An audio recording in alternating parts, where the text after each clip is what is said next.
Hello again. Welcome to another edition of the Appalachian Bible Hour. This is episode number 20.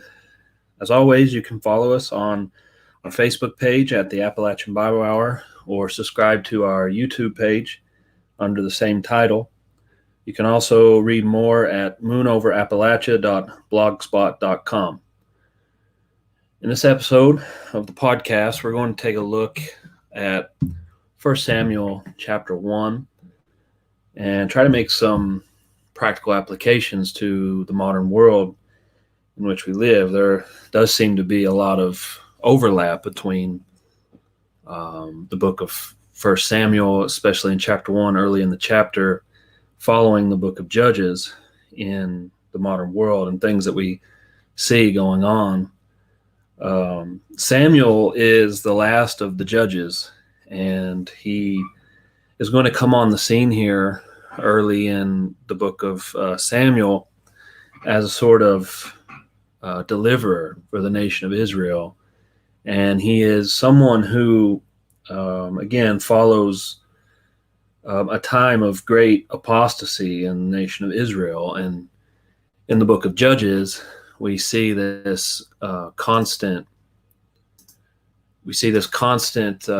theme over and over in the book of Judges, which is that there is no king in Israel, that everyone did that which was right in their own eyes. And so during the nation of Israel's history at this time, there is a great period of civil and religious confusion going on in a period of time where nobody really knew up from down and what was going on. This is very similar to what we see going on in the modern world today, with the need or the absolute rejection of any kind of righteous authority. And so with Samuel, again, being the last of the judges here, we notice that at the very beginning of 1 Samuel chapter 1, we're going to see the emphasis immediately. One thing I find interesting is the emphasis is immediately on the family. When you come to 1 Samuel chapter 1, we see the families of Elkanah and Eli mentioned. Of course, Eli's sons are notoriously wicked priests, Hophni and Phinehas, who are committing fornication and things with the women of Israel in the temple and doing all kinds of things that they shouldn't have been doing. And you come to the very beginning here of 1 Samuel chapter 1, and you can see the family of Elkanah mentioned, and the fact that Hannah, who we're going to spend a little bit of time talking about here, but Hannah is someone who has a desire for a family, but she doesn't have a family. And so the emphasis coming directly out of the book of Judges, with a brief interlude into the book of Ruth, is on the family setup and the problem with the families within the religious order of Israel at the time. And again, the civil and religious confusion that comes from the idolatry in beginning in Judges chapter 18 with the tribe of Dan, and in chapter 19 begins to reach its peak with civil war. The civil discontent in Israel comes to such a point where they're having a literal civil war. And again, there is this theme throughout Judges that this nation was left in a constant power struggle without true authority. And in modernity, in the world, strictly speaking, I mean, this is always the issue, is final authority and who is going to be an authority. And when you think about it, strictly speaking, there is a difference between what you might call a power struggle and righteous authority, or authority that comes from God. And the people of Israel here are looking for authority, or they're lacking a righteous authority that might bring an end to the civil strife. But more specifically, or more pertinent to the modern world, is the concept that people can be righteous without perfect authority, or they can be righteous without submitting themselves to authority of a spiritual nature. And the modern world that we live in, modern America, is very, very similar things going on, where the entire liberal world order is built on the idea that man is sufficient in and of himself, and that he doesn't need, he's this atomized individual. By atomized, we mean the fact that they have been reduced, or that human beings are reduced in a materialistic worldview to this strictly material individual who serves as self-interest, whether it be monetarily, or whether it be through entertainment or other means. The idea is that the happiness of the individual is the ultimate good. And of course, this is in contradiction or in distinction from other ideas where the religious hierarchy or the family is the supreme order or the supreme good. And again, that's why I bring up the fact that in 1 Samuel chapter 1, the emphasis is on the family. And so what you eventually see inside of these systems, inside of a society that's in steep decay, is that human depravity continues where there is no righteous authority to subdue his nature. And the basic fault, or the basic problem with liberal individualism per se, is the fact that they see man's nature as innately good, and therefore in no need for submission to any higher authority or any righteous godly authority. And so they seek to do anything and everything they can to get away from authority. The entire liberal worldview is based on this concept. It's based on the concept of constant rebellion and constant revolution. And so we see, at the end of Judges 19 and Judges 20, the human depravity reaches its absolute peak when the Benjamite priest, the Levite priest, he's a Levite, I believe. He has his concubine, and she's trying to come inside, and he, instead of letting her in and seeing her safely inside, he allows the men of Belial to abuse her all night. And then the story ends up with the concubine being chopped up into 12 pieces, and the parts of her body are mailed off to the different tribes of Israel. And so you see at the end of the book of Judges, because there is no king, because there is no righteous authority, this human depravity, this theme of the depravity of man without righteous authority comes to its peak with this story at the end of Judges. And so the liberal world order, again, is built on denying all authority, especially authority that comes from God. And this began when the Benjamites defended the wicked sons of Belial, and a civil war ensues. And so when you see at the end of Judges chapter 21, you see a problem concerning the family and the longevity of their people, simply because of the fact that there has been so much degeneracy, there has been so much down spiraling in the moral fabric of their nation, that there's civil war and there's all this confusion, and it's really coming to a head with the killing of this, or at least God wants us to see that it came to a head with this woman being dismembered and mailed to all the coasts of Israel. And this civil strife in wicked times, you could say, calls for a return of the family. a return to the family. And I believe that's why God in 1 Samuel chapter 1 shows the difference between the family of Elkanah and Hannah's desire for a godly, consecrated family, and then the distinction between that and Eli's sons, who were priests, who were the keepers of the temple, who were themselves very wicked. And again, in the modern world, you have this materialistic view where the entire worldview is strictly based on atheistic materialism.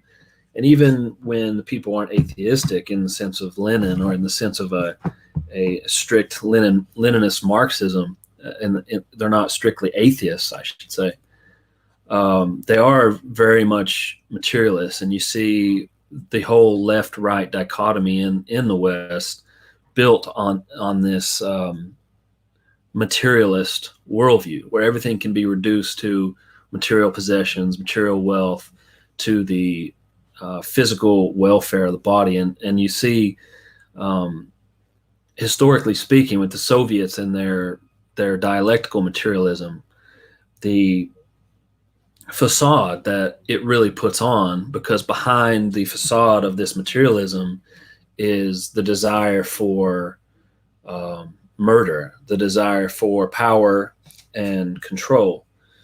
And again, that brings us back to the point, to the distinction between power and authority, because authority essentially will come from God when it's given as a righteous authority to govern a people. But power can be usurped, and power can be used to manipulate people into a particular worldview, as was the case in the 1917 revolution with the murder of Tsar Nicholas II and the Romanov family. What you're going to see eventually in Hannah's desire for a family is the fact that Hannah's own desire for a family was honored by God. And Hannah's mind was toward God and not simply toward her self-desire, what she could get or what she could gain. She of course wanted some things. She wanted some sons. She wanted some children, like a woman naturally would. But her mindset was toward God. Her mind was consecrated toward the things of God, and you see that in chapter 1 of 1 Samuel. And so her desire was to have a mindset, or have a godly family, and she prays in 1 Samuel chapter 1, and that if God would give her a son, that she would in turn consecrate him to God. And so you see all this civil strife. You see this apostasy in Israel, I think, in 1 Samuel chapter 1, is God showing us how much of that was rooted in family problems, in family trouble, because the Levites, Eli and his sons, weren't fulfilling their roles. They weren't fulfilling what they were supposed to be doing at the time. And you had simple, basic, godly people like Hannah who were just wanting family and godly things. And then you had the materialist, and you had this entire civil strife in the nation of Israel, where there was just absolute chaos. And so what you're going to see eventually, I believe, is in 1 Samuel 1 is God's desire to help his people. And God always does desire to help his people and to pull them up out of pits. And Israel had been in quite a bit of apostasy for quite a long time at this point in 1 Samuel 1. But God's desire was to help his people and to restore order. And the way he's going to do this is to give them the last judge, Samuel, who does come to Israel as a sort of savior, and probably as a type of the Son of Man mentioned, or the man-child mentioned in the book of Revelation as a future deliverer for the nation of Israel in the tribulation. But he does give them some sort of reprieve from the civil war, from the civil strife, from the degeneracy, when God gives them Samuel's righteous leadership to lead his people. But he does this through Hannah's basic natural desire for a family. And so you're going to see this concept here that God is interested in helping his people, but he's only going to do it through the family. He's only going to do it through godly people who will stand up for what's right and will do the right thing. The materialists in the world, especially in the West, and in the liberal, what we might call the liberal world order of the day, they're not interested in these things. Everything in the West is built strictly on materialism. Now, throughout the West, throughout our culture, and throughout our society, there are a lot of good people and a lot of godly people like Hannah who just want basic, simple things. They just want basic.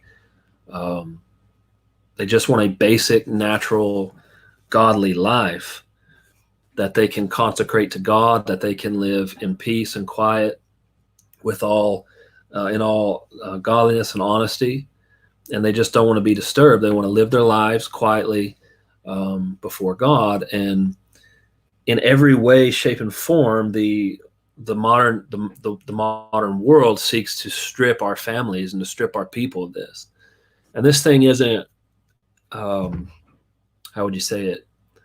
It's not relegated to one denomination or one group of people or one group of Bible believers or Baptists or anyone else. I mean, this is the entire liberal materialist world. The entire worldview is built, is the entire purpose of it is the destruction, the absolute destruction of the traditional family, of the traditional Christian family, who would fit in a way, a type of Hannah, who are people who just want basic, simple things that they can dedicate and consecrate to God. But this world, the materialist worldview, is strictly opposed to that in every way.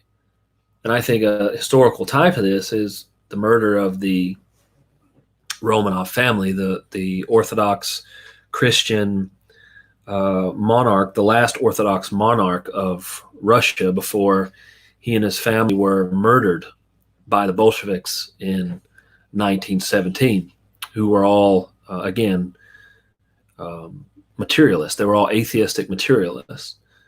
And of course, they had all kinds of sayings, the dictatorship of the proletariat, and they had all these pretensions about being for the common people and the working class and all this stuff. But again, you see this deception in the materialist worldview, is that it's strictly based on power. There is no authority to it. There is no authority behind it other than the raw advancement of power over the masses.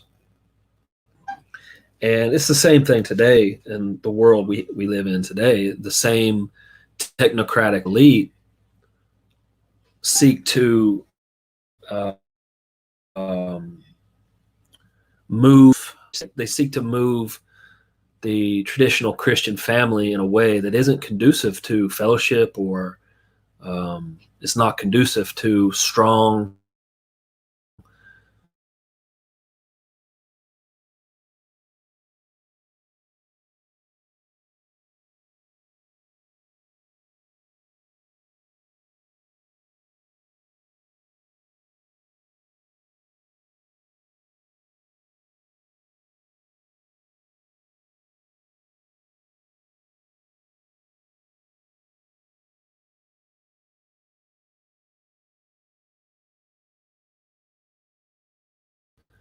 then they don't have anyone else in mind. They sure don't have their own family in mind.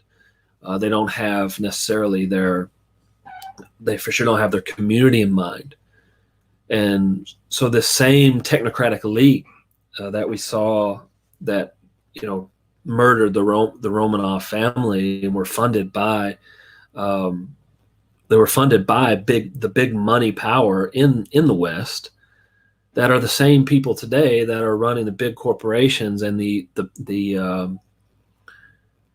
putting out all the propaganda, all the liberal propaganda that we see today through the mainstream media and through the university system And it's all, again, based on making the individual this consumer unit who is divided from his family, he's divided from his community, he's separated from any kind of constructive, normal traditional Christian life that he may otherwise have.